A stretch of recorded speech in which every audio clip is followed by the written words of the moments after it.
Right, quick video. It's getting dark and I found that the rear light in my Vauxhall Combo in the rear loading area doesn't work, and also somebody had wired up some other lights which would be fantastic, but they don't seem to work either. So obviously it's come out the hole in the back, and I just basically, you know, gently did it with a screwdriver around the edge because there was no obvious way to get it off. Then I slid off this block connector which was on those three prongs there, and then I was thinking, well, it's a, you see these, it's a rocker switch, I think, so you can have it on, off, or works when you open the door supposedly.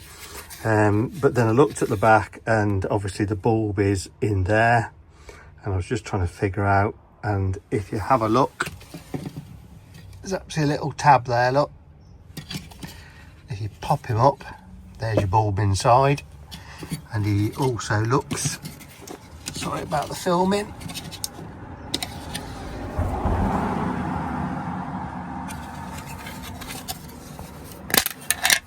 just push him with your thumb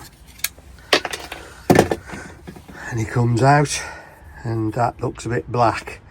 So I'm wondering whether, because that one's blown, maybe they all don't work because of the circuit. I'm not an electrician, so I don't know. Osram 12/10 watt. So I'm going to replace that, see if that works, and take it from there. Anyway, I hope that helps you trying to change the bulb if you have to. Just one other quick thing about your bulb before you buy it: they are sold by their length. It's about 4 different lengths, so before you dive in, mine's 41mm for a Vauxhall Combo 2018, but just make sure you measure them end to end before you go and buy one. Hope this helps, guys. Cheers.